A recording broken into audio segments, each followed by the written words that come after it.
আসসালামু আলাইকুম। আমন্ত্রণ জানাচ্ছি Bangla one TV prime time নিউজে। সাথে আছি আমি তানজিবা নাওরি। শুরুতেই জানাবো এসএনএস হোমল্যান্ড সংবাদ শিরোনাম। 250তম স্বাধীনতা দিবসে তীব্র দাবদাহ, বিপাকে 18 কোটি আমেরিকান, বদলে গেল আয়োজন। বন্ড শুনানি ছাড়া অভিবাসীদের 90 দিনের বেশি আটক নয়, ট্রাম্প প্রশাসনকে আদালতের নির্দেশ। 4 জুলাই থেকে চালু ট্রাম্প অ্যাকাউন্টস, নবজাতকদের $1000 দেবে সরকার। এবং এওসির সমর্থনে মিশিগান সেনেট দৌড়ে নতুন মোড়, আলোচনায় আব্দুল এল সাইদ। শুনছিলেন শিরোনাম, এবারে বিস্তারিত।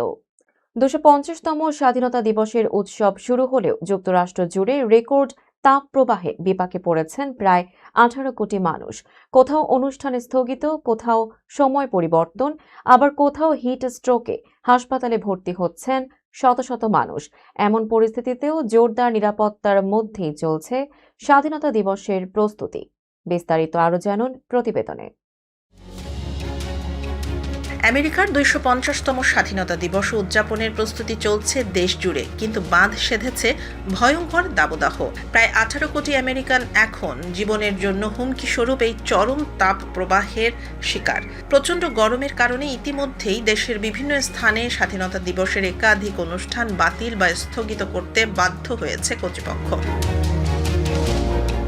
রাজধানী ওয়াশিংটন ডিসিতে তাপমাত্রা 100 ডিগ্রি ফারেনহাইট ছাড়িয়ে গেছে। এর ফলে ক্যাপিটাল ফোর্থ কনসার্টের ড্রেস রিহার্সাল জনসাধারণের জন্য বন্ধ করে দেওয়া হয়েছে এবং ফ্রিডম 250 রোডিও স্থগিত করা হয়েছে। শনিবারের মূল আকর্ষণ সামরিক ফ্লাইওভার এবং আতশবাজির অনুষ্ঠান দুপুর 1টার বদলে বিকেল 5টায় পিছিয়ে দেওয়া হয়েছে। গালফ কোস্ট থেকে উত্তর পূর্বাঞ্চল পর্যন্ত অনুভূত তাপমাত্রা 110 ডিগ্রি পার করেছে। পেনসিলভানিয়ার একটি ঐতিহাসিক ট্রেন দেখার অপেক্ষায় থাকা শতাধিক মানুষ গরমে অসুস্থ হয়ে পড়েছেন। নিউ ইয়র্ক সিটিতে বিদ্যুৎ বিভ্রাটের কারণে দোকানপাট থেকে নষ্ট মাংস এবং গলে যাওয়া আইসক্রিম ফেলে দিতে বাধ্য হচ্ছেন ব্যবসায়ীরা। এত গরমের মধ্যেও রেকর্ড সংখ্যক মানুষের ভিড় সামলাতে প্রশাসন ব্যাপক নিরাপত্তার ব্যবস্থা করেছে। ওয়াশিংটনে এফবিআই অ্যান্টি ড্রোন প্রযুক্তি মোতায়েন করেছে। ইতিহাসের প্রথমবারের মতো পোটোম্যাক নদীর 3 মাইল এলাকা ব্যক্তিগত নৌকার জন্য দিনভর বন্ধ রাখা হয়েছে। কোস্টগার্ড 13টি শহরে 1000 অতিরিক্ত কর্মী এবং 79টি টহল নৌকার ব্যবস্থা করেছে। সবচেয়ে বড় চমক হিসেবে 107 ডিগ্রি তাপমাত্রার পূর্বাভাসের মাঝেই ন্যাশনাল মলে দীর্ঘ ভাষণ দেওয়ার ঘোষণা দিয়েছেন প্রেসিডেন্ট ডোনাল্ড ট্রাম্প। তিনি জানিয়েছেন এই তীব্র গরমের মাঝেও তিনি প্রমাণ করতে চান যে তিনি যে কোনো কিছু করতে পারেন। তীব্র গরম আর ফ্লাইট বাতিলের ধকল সামলেও ঐতিহাসিক 4 জুলাইয়ের উৎসবে মেতে আছেন কোটি কোটি আমেরিকান। তবে বিমান টিকিটের চড়া দাম আর রেল লাইনের যান্ত্রিক ঝুঁকির কারণে ছুটির ভ্রমণকারীদের পোহাতে হচ্ছে চরম ভোগান্তি। দেশব্যাপী চলমান এই নজিরবিহীন যোগাযোগ সংকটের সর্বশেষ পরিস্থিতি সম্পর্কে বিস্তারিত জানাচ্ছেন ফারজানা আফরোজ। যুক্তরাষ্ট্রের 250তম স্বাধীনতা দিবস বা 4 জুলাই এর উৎসবকে কেন্দ্র করে দেশ জুড়ে শুরু হয়েছে এক ঐতিহাসিক ভ্রমণ জোয়ার। তবে এই আন্দোলনের মাঝেই তীব্র দাবদাহ এবং ঝড় বৃষ্টির কারণে তৈরি হয়েছে এক চরম ভোগান্তি। একদিকে উপচে পড়া ভিড়, অন্যদিকে আবহাওয়া ও যান্ত্রিক গোলযোগ, সব মিলিয়ে এক হাহাকার পরিস্থিতি তৈরি হয়েছে আমেরিকার যোগাযোগ ব্যবস্থায়। আমেরিকান অটোমোবাইল অ্যাসোসিয়েশন বা AAA এর হিসাব অনুযায়ী এবারের ছুটিকে কেন্দ্র করে রেকর্ড ভাঙা 7 কোটি 20 লাখেরও বেশি আমেরিকান বাড়ি থেকে বের হয়েছেন। বিমানবন্দরগুলোতে আজ একদিনেই প্রায় 30 লাখ যাত্রী সামলানোর প্রস্তুতি নেওয়া হচ্ছে, যাকে কর্মকর্তারা তাদের সুপার বোল বা সবচেয়ে বড় পরীক্ষা বলে অভিহিত করেছেন। তবে এই বিপুল চাহিদার কারণে অভ্যন্তরীণ বিমান টিকিটের গড় মূল্য দাঁড়িয়েছে প্রায় $517। ভ্রমণকারীদের এই রেকর্ড ভিড়কে আরও জটিল করে তুলেছে আমেরিকার ওপর দিয়ে বয়ে যাওয়া তীব্র দাবদাহ। অতিরিক্ত গরমের কারণে ট্রেনের রেল লাইন বা ট্র্যাকগুলো উত্তপ্ত হয়ে বেঁকে যাওয়ার ঝুঁকিতে পড়েছে, যার ফলে দেশ জুড়ে অসংখ্য ট্রেন বিলম্বিত বা বাতিল করা হয়েছে। সমস্যা কেবল ট্র্যাকে নয়, আকাশপথেও। দক্ষিণ অঞ্চলে আকস্মিক ঝড়ের কারণে হিউস্টন হবি বিমানবন্দরে বিমান চলাচল সাময়িকভাবে সম্পূর্ণ বন্ধ রাখতে হয়। ফলে দেশব্যাপী হাজার হাজার ফ্লাইট শিডিউল বিপর্যয়ের মুখে পড়েছে। এদিকে সড়কপথের অবস্থাও নাজুক। প্রায় 6,10,00,000 মানুষ মহাসড়কগুলোতে গাড়ি নিয়ে নেমেছেন। হিলিতে একটি সড়ক দুর্ঘটনার কারণে কেপ কডের সংযোগকারী সেতুগুলোতে ঘন্টার পর ঘন্টা যানজট লেগে থাকে। তবে সড়ক যাত্রীদের জন্য একমাত্র স্বস্তির খবর হলো জ্বালানি তেলের দাম। দেশজুড়ে প্রতি গ্যালন গ্যাসের গড় মূল্য কমে দাঁড়িয়েছে $3.79, যা মিডওয়েস্টের ইন্ডিয়ানার মতো রাজ্যগুলোতে আরও কম, মাত্র 3. চড়া টিকিটের দাম, তীব্র গরম আর ফ্লাইট বাতিলের এই ধকল সামলেও আমেরিকানরা পরিবার ও বন্ধুদের সাথে উৎসবের আনন্দ ভাগাভাগি করতে ছাড়ছেন না। শত ত্যাগ স্বীকার করেও তারা মেতে উঠেছেন আমেরিকার এই ঐতিহাসিক 250তম জন্মদিনের উৎসবে। ট্রাম্প প্রশাসনের অভিবাসন নীতিকে ঘিরে দীর্ঘদিনের বিতর্কের মধ্যে এসেছে একটি গুরুত্বপূর্ণ আদালতের রায়। নির্বাসন প্রক্রিয়ায় থাকা অভিবাসীদের দীর্ঘ সময় ধরে শুনানি ছাড়া আটক রাখার বিষয়ে কড়া অবস্থান নিয়েছেন বিচারকরা। এই সিদ্ধান্তকে হাজার হাজার অভিবাসীর জন্য বড় স্বস্তি হিসেবে দেখা হচ্ছে। আদালত ঠিক কি বলেছে এবং এর প্রভাব কি, বিস্তারিত থাকছে প্রতিবেদনে। ডোনাল্ড ট্রাম্প প্রশাসনের অভিবাসন নীতির উপরে কঠোর নিষেধাজ্ঞা আরোপ করেছে একটি মার্কিন আপিল আদালত। রায় অনুযায়ী নির্বাসন প্রক্রিয়া চলাকালীন হাজার হাজার অভিবাসীকে বন্ড শুনানির সুযোগ না দিয়ে 90 দিনের বেশি বাধ্যতামূলকভাবে আটকে রাখা যাবে না। নিউ অর্লিন্স ভিত্তিক 5ম ইউএস সার্কিট কোর্ট অফ আপিলসের 2 বিচারকের প্যানেল এই গুরুত্বপূর্ণ রায় দেন। এর ফলে টেক্সাস, লুইজিয়ানা সহ আদালতের এখতিয়ারাধীন রাজ্যগুলোতে ইমিগ্রেশন অ্যান্ড কাস্টমস এনফোর্সমেন্ট দ্বারা আটক হাজার হাজার অভিবাসী আইনি স্বস্তি পাবেন। মার্কিন অভিবাসন আইন অনুযায়ী সীমান্তে নতুন অনুপ্রবেশকারীরা বন্ড শুনানির সুযোগ পাবেন না। তবে ট্রাম্প প্রশাসন আইনের এক অভিনব ব্যাখ্যা দিয়ে দাবি করে, যারা ইতিমধ্যে বছরের পর বছর ধরে যুক্তরাষ্ট্রে বসবাস করছেন তারাও এই নিয়মের আওতায় পড়বেন। এর ফলে দেশ জুড়ে বসবাসরত অভিবাসীদের জামিনহীনভাবে অনির্দিষ্টকাল আটকে রাখা শুরু হয়।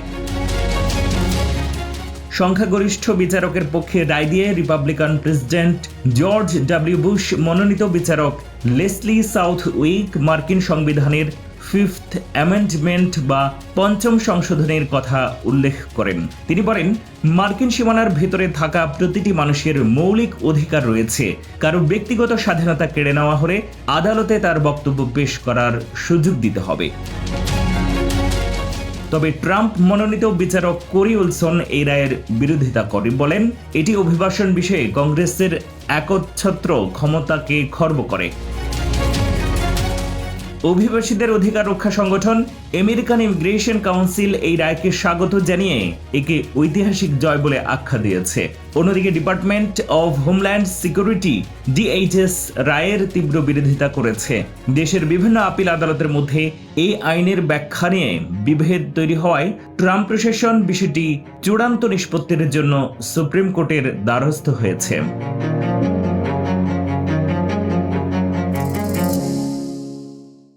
4 জুলাই যুক্তরাষ্ট্রের স্বাধীনতা দিবস থেকেই কার্যকর হচ্ছে ট্রাম্প প্রশাসনের বহুল আলোচিত ট্রাম্প অ্যাকাউন্টস কর্মসূচি। শিশুদের ভবিষ্যৎ আর্থিক নিরাপত্তা নিশ্চিত করতে নেওয়া এই উদ্যোগে যোগ্য নবজাতকদের জন্য থাকছে সরকারের পক্ষ থেকে $1,000 প্রাথমিক ফান্ড। কিভাবে মিলবে এই সুবিধা, চলুন জেনে নেওয়া যাক। 4 জুলাই থেকে আমেরিকায় শুরু হচ্ছে বহুল আলোচিত ট্রাম্প অ্যাকাউন্টস। শিশুদের ভবিষ্যৎ আর্থিক সুরক্ষায় প্রেসিডেন্ট ডোনাল্ড ট্রাম্পের এই উদ্যোগকে বলা হচ্ছে অন্যতম বড় পলিসি ইনোভেশন। 1 জানুয়ারি 2025 থেকে 31 ডিসেম্বর 2028 সালের মধ্যে যুক্তরাষ্ট্রে জন্ম নেওয়া প্রতিটি শিশু এই অ্যাকাউন্টে সরকারের কাছ থেকে সরাসরি $1,000 প্রাথমিক ফান্ড পাবে। তবে 18 বছরের কম বয়সী পুরনো শিশুরা এই অ্যাকাউন্ট খুলতে পারলেও সরকারের অনুদানটি পাবে না। ট্যাক্স রিটার্ন দেওয়ার সময় নতুন আইআরএস ফর্ম 4547 পূরণ করে অ্যাকাউন্টটি চালু করতে হবে। পরিবার ও আত্মীয়রা মিলে বছরে সর্বোচ্চ $5,000 এবং বিভিন্ন কর্পোরেট বা চ্যারিটি প্রতিষ্ঠান সর্বোচ্চ $2,500 পর্যন্ত করমুক্ত অনুদান দিতে পারবে। এমনকি ব্ল্যাক রক বা উবারের মতো বড় কোম্পানিগুলো এতে ফান্ড ম্যাচিংয়ের ঘোষণা দিয়েছে। এই অ্যাকাউন্টের টাকা সরাসরি শেয়ার বাজারের বৈচিত্র্যময় ইন্ডেক্স ফান্ডে বিনিয়োগ করা হবে, যা চক্রবৃদ্ধি হারে সময়ের সাথে সাথে বাড়তে থাকবে। ট্র্যাডিশনাল আইআরএ এর মতো এটিও সম্পূর্ণ ট্যাক্স অ্যাডভান্টেজড। তবে মনে রাখবেন, সন্তান 18 বছরে পূর্ণ করার আগে এই টাকা তোলা যাবে না। 18 বছর পর কোনো পেনাল্টি ছাড়া কেবল উচ্চশিক্ষা, প্রথম বাড়ি কেনা কিংবা নতুন ব্যবসা শুরুর মতো সুনির্দিষ্ট কাজেই এই অর্থ ব্যবহার করা যাবে। মোবাইল অ্যাপ বা pramp-account.com গিয়ে সহজেই এটি পরিচালনা করা যাবে। আপনাদের সন্তানদের দীর্ঘমেয়াদী সুরক্ষায় এই দারুণ সুযোগ হাতছাড়া করবেন না। আমেরিকার স্ন্যাপ বা ফুড স্ট্যাম্পের নতুন নিয়ম নিয়ে মার্কিন রাজনীতিতে চরম উত্তেজনা তৈরি হয়েছে। ফেডারেল বাজেট কাটছাঁটের কারণে স্থানীয় কাউন্টিগুলোর ওপর লাখ লাখ ডলারের যেই বাড়তি আর্থিক চাপ আসছে, তার সরাসরি প্রভাব পড়বে সাধারণ করদাতাদের ওপর। এই বিতর্কিত নীতিমালার ফলে কারা খাদ্য সহায়তার সুবিধা হারাতে পারেন এবং কারা এটি পাবেন ও কিভাবে পাবেন, তার সম্পূর্ণ গাইডলাইন এবং বিস্তারিত থাকছে প্রতিবেদনে। আমেরিকায় নিম্ন আয়ের মানুষের খাদ্য সহায়তার অন্যতম বড় ভরসা স্ন্যাপ বা ফুড স্ট্যাম্প সুবিধা নিয়ে এবার শুরু হয়েছে নতুন রাজনৈতিক লড়াই। আগামী 1 অক্টোবর থেকে কার্যকর হতে যাওয়া স্ন্যাপের নতুন নিয়ম বাতিলের দাবিতে সোচ্চার হয়েছেন ডেমোক্র্যাটদের শীর্ষ নেতা এবং ইউএস সিনেটর চাক শুমার। সম্প্রতি ওয়াইওমিং কাউন্টির ওয়ার্শ ফুড প্যান্ট্রি পরিদর্শনে গিয়ে সিনেটর শুমার এই নতুন নীতিমালার তীব্র বিরোধিতা করেন। তিনি স্পষ্ট জানান, নতুন নিয়মের কারণে ফেডারেল সরকারের খরচের একটি বড় অংশ রাজ্য ও স্থানীয় কাউন্টিগুলোর উপর চাপিয়ে দেওয়া হচ্ছে। রাজনৈতিক উদ্দেশ্য প্রণোদিত এই পরিবর্তনের ফলে নিউ ইয়র্কের ইরি কাউন্টিকে অতিরিক্ত $60 লাখ এবং ওয়াইওমিং কাউন্টিকে $2 লাখেরও বেশি লোকসান গুনতে হবে, যা শেষ পর্যন্ত মেটাতে হবে স্থানীয় করদাতাদের। শুমার সাফ জানিয়ে দিয়েছেন, স্ন্যাপের এই বাজেট কাটছাঁটের সমাধান না হলে তিনি আসন্ন ফার্ম বিলের সমর্থন দেবেন না। বিস্ময়করভাবে রিপাবলিকান কাউন্টি সুপারভাইজার জেমস ব্রিকো শুমারের এই দাবির সাথে একমত হয়েছেন। তার মতে, এই ঘাটতি মেটাতে গেলে অন্য কোনো জরুরি নাগরিক সেবা বন্ধ করতে হবে। নতুন নিয়মে শারীরিক ও মানসিকভাবে সক্ষম ব্যক্তিদের জন্য নির্দিষ্ট কর্মঘণ্টা বা স্বেচ্ছাসেবী কাজের শর্ত জুড়ে দেওয়া হয়েছে, কিন্তু ওয়াইওমিং এর মতো গ্রামীণ এলাকায় যাতায়াত ব্যবস্থা ও পর্যাপ্ত কাজের সুযোগ না থাকায় নিম্ন আয়ের মানুষের জন্য এই শর্ত পূরণ করা অসম্ভব হয়ে দাঁড়িয়েছে। প্রতি মাসে শত শত পরিবার এই ফুড প্যান্ট্রির উপর নির্ভরশীল, যাদের স্ন্যাপ সুবিধা বন্ধ হলে থালায় খাবার জুটবে না।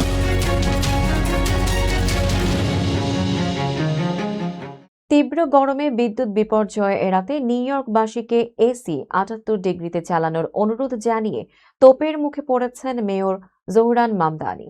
অনুসন্ধানে দেখা গেছে, খোদ মেয়রের কার্যালয়ে সিটি হলের তাপমাত্রা কনকনে 54 ডিগ্রিতে নামিয়ে রাখা হয়েছিল। মেয়রের এমন দ্বিমুখী নীতি ও ভণ্ডামি নিয়ে এখন চলছে তীব্র রাজনৈতিক সমালোচনা। তীব্র দাবদাহে পুড়ছে পুরো নিউ ইয়র্ক সিটি। তাপমাত্রা ছুঁয়েছে 100 ডিগ্রির ঘরে। এমন পরিস্থিতিতে বিদ্যুৎ বিপর্যয় এড়াতে নগরবাসীকে এয়ার কন্ডিশনার বা এসি 78 ডিগ্রিতে রাখার পরামর্শ দিয়ে তোপের মুখে পড়েছেন মেয়র জোহরান মামদানি। কারণ নগরবাসীকে ত্যাগের উপদেশ দিলেও মেয়রের নিজের কার্যালয়ে সিটি হলে এসি চলছিল কনকনে ঠান্ডা 54 ডিগ্রি ফারেনহাইটে। মেয়রের এমন দ্বিমুখী নীতি নিয়ে এখন নিউ ইয়র্কের রাজনীতিতে চলছে তীব্র সমালোচনা ও ট্রল। সম্প্রতি নিউ ইয়র্কের ব্রঙ্কস এলাকায় প্রায় 5,000 মানুষ বিদ্যুৎহীন হয়ে পড়ার পর মেয়র মামদানি সামাজিক যোগাযোগ মাধ্যমে নগরবাসীকে এসি কম ব্যবহার করার অনুরোধ জানান। তিনি দাবি করেন, সরকারি ভবনগুলো এই নিয়ম মেনে উদাহরণ তৈরি করছে। তবে মেয়রের এই দাবির সত্যতা যাচাই করতে ইনফ্রারেড থার্মোমিটার নিয়ে মাঠে নামে সংবাদ মাধ্যম দ্য পোস্ট এর সাংবাদিকরা। সিটি হলের 20টি স্থানে পরীক্ষা চালিয়ে দেখা যায় প্রায় সবখানেই তাপমাত্রা মেয়রের বেঁধে দেয়া 78 ডিগ্রির চেয়ে অনেক কম। দুপুরের পর যেখানে বাইরের তাপমাত্রা 100 ডিগ্রি ছুঁয়েছে, সেখানে মেয়রের প্রেস অফিসের রেডিও রুমে তাপমাত্রা রেকর্ড করা হয় সোয়েটার পরার মতো কনকনে 54 ডিগ্রি ফারেনহাইট। এমনকি মেয়রের অফিসের ঠিক বাইরের করিডোরেও তাপমাত্রা ছিল মাত্র 74 ডিগ্রি। এই খবরটি সামনে আসতেই শুরু হয়েছে তুমুল বিতর্ক। সিটি কাউন্সিলের সংখ্যালঘু নেতা ডেভিড কার কড়া সমালোচনা করে বলেন, মেয়র নিজে আরাম ত্যাগ করতে রাজি না হলে নিউইয়র্কবাসীকে ত্যাগের উপদেশ দেয়া তার মানায় না। অবশ্য মেয়রের মুখপাত্র দাবি করেছেন, সমালোচনার পর সিটি হলের তাপমাত্রা নিয়ম অনুযায়ী 78 ডিগ্রিতে পুনর্নির্ধারণ করা হয়েছে। গ্রীষ্মের প্রচণ্ড গরমে সাধারণ মানুষ যখন বিদ্যুৎ সাশ্রয়ের জন্য কষ্ট করছেন, তখন সরকারি কর্মকর্তাদের এমন বিলাসবহুল ভণ্ডামি ক্ষুব্ধ করেছে করদাতাদের। শেষ পর্যন্ত তীব্র সমালোচনার মুখে পড়ে নিজেদের শুধরে নিতে বাধ্য হয়েছে মেয়রের প্রশাসন। বিশ্বজুড়ে আলোচিত টেইলর সুইফট ও ট্রাভিস কেলসির সম্ভাব্য বিয়ের আয়োজন ঘিরে এখন উত্তেজনার কেন্দ্রবিন্দু নিউ ইয়র্কের ম্যাডিসন স্কয়ার গার্ডেন। যদিও এই বিয়ের বিষয়ে এখনও আনুষ্ঠানিক কোনো ঘোষণা আসেনি, তবুও বিভিন্ন মার্কিন গণমাধ্যমের প্রতিবেদনে বলা হচ্ছে শুক্রবার সেখানে হতে পারে তাদের জাঁকজমকপূর্ণ ওয়েডিং সেলিব্রেশন। ইতিমধ্যেই পুরো ম্যাডিসন স্কয়ার গার্ডেনকে কঠোর নিরাপত্তার বলয়ে ঢেকে ফেলা হয়েছে। ভেন্যুর চারপাশে বসানো হয়েছে ব্যারিকেড, বিশেষ নিরাপত্তা চৌকি এবং বিশাল তাঁবু।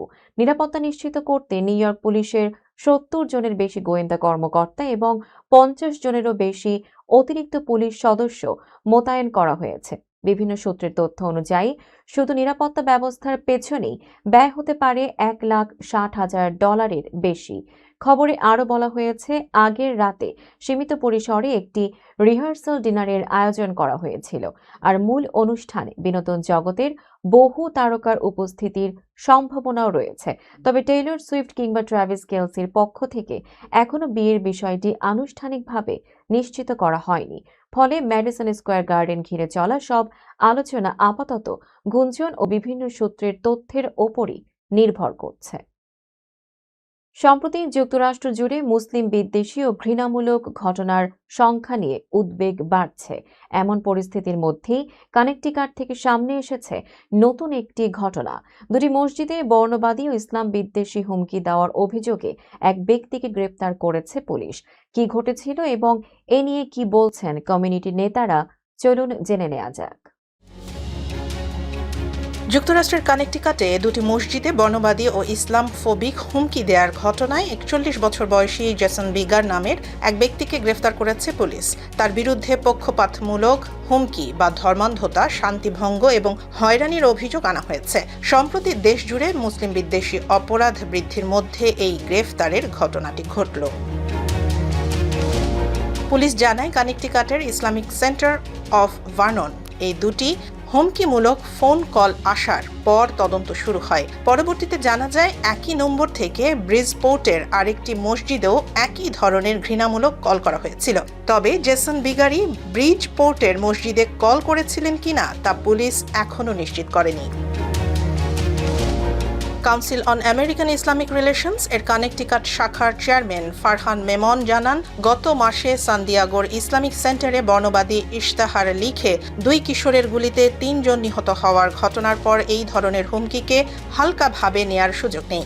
অনেকেই কম্পিউটার বা ফোনের পেছনে লুকিয়ে পার পেয়ে যাওয়ার কথা ভাবলেও তাদের আইনের আওতায় এনে জবাবদিহি নিশ্চিত করা জরুরি। মসজিদের সদস্য মোহাম্মদ এল সাবল জানান, 9/11-এর কিংবা গাজা যুদ্ধের পর থেকে আমেরিকায় এমন মুসলিম বিদ্বেষ তারা দেখে আসছেন। তবে তারা একটি শক্তিশালী ও সহনশীল কমিউনিটি এবং এই ঘটনার পর তারা মসজিদের নিরাপত্তা ব্যবস্থা আরও জোরদার করছেন। গ্রেফতারকৃত ব্যক্তির শাস্তির দাবি জানানোর পাশাপাশি মুসলিম কমিউনিটির নেতারা আশা প্রকাশ করেছেন, এই ব্যক্তিরা যেন অনলাইন থেকে ছড়ানো ভুল তথ্য পরিহার করে ইসলাম সম্পর্কে সঠিক ধারণা লাভ করতে পারেন। মিশিগানের বহুল আলোচিত সেনেট প্রাইমারি নির্বাচনে নতুন মোড় এনে দিয়েছেন নিউ ইয়র্কের প্রভাবশালী কংগ্রেস ওম্যান আলেকজান্দ্রিয়া ওকাসিও-কর্টেজ বা এওসি। প্রগতিশীল প্রার্থী ডক্টর আব্দুল এল সাইদকে তার আনুষ্ঠানিক সমর্থন ঘিরে ডেমোক্রেট শিবিরে শুরু হয়েছে নতুন রাজনৈতিক হিসাব নিকাশ। কি বলছেন এওসি আর কেন এত গুরুত্বপূর্ণ এই সমর্থন, দেখুন প্রতিবেদনে। আমেরিকার রাজনীতিতে এবার এক বড় নাটকীয় মোড়। মিশিগানের বহুল আলোচিত ইউএস সিনেট প্রাইমারি নির্বাচনে প্রগতিশীল প্রার্থী ডাক্তার আব্দুল এল সায়েদকে আনুষ্ঠানিকভাবে সমর্থন দিয়েছেন নিউ ইয়র্কের প্রভাবশালী কংগ্রেস উইমেন আলেকজান্দ্রিয়া ওকাসিও-কর্টেজ, যিনি সবার কাছে এওসি নামে পরিচিত। নিউ ইয়র্ক টাইমসকে দেওয়া এক বিশেষ সাক্ষাৎকারে এওসি জানান, দলের ভিতরের সমস্ত রাজনৈতিক এবং আদর্শিক মতভেদ ভুলে ট্রাম্পের রাজ্যের ডেমোক্রেটদের জেতাতে এল সাইদি এই মুহূর্তে সবচেয়ে বড় ভরসা। অবসর নেওয়া ডেমোক্রেট সিনেটর গ্যারি পিটার্সের খালি হওয়া এই আসনটি ধরে রাখা এখন ডেমোক্রেটদের জন্য এক অস্তিত্বের লড়াই। আর এই আসনকে কেন্দ্র করেই শুরু হয়েছে দলের ভেতরের তীব্র আদর্শিক যুদ্ধ। একদিকে বার্নি স্যান্ডার্স এবং এওসির সমর্থন নিয়ে বর্তমানে জনমত জরিপে বেশ এগিয়ে আছেন প্রগতিশীল এল সায়েদ। তার পপুলিস্ট অর্থনৈতিক এজেন্ডার মধ্যে রয়েছে বড় কর্পোরেশনের ট্যাক্স সুবিধা বন্ধ করা, বিলিয়নিয়ারদের উপরে নতুন কর আরোপ, সাধারণ মানুষের চিকিৎসা ঋণ মওকুফ এবং ইসরায়েল শর্তহীন সামরিক সহায়তা পুরোপুরি বন্ধ করা।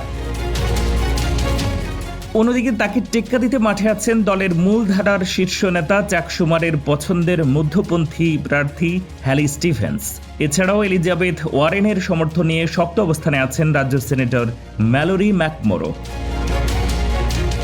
আগামী নভেম্বরের মধ্যবর্তী নির্বাচনে রিপাবলিকানদের হাত থেকে মার্কিন সিনেটের নিয়ন্ত্রণ কেড়ে নিতে মিশিগানের এই জয় ডেমোক্রেটদের জন্য অত্যন্ত জরুরি। আর প্রাইমারি নির্বাচনে ডেমোক্রেটদের মধ্য থেকে যিনি বিজয়ী হবেন তাকে মূল লড়াইয়ের মুখোমুখি হতে হবে শক্তিশালী রিপাবলিকান প্রার্থী মাইক রজার্সের।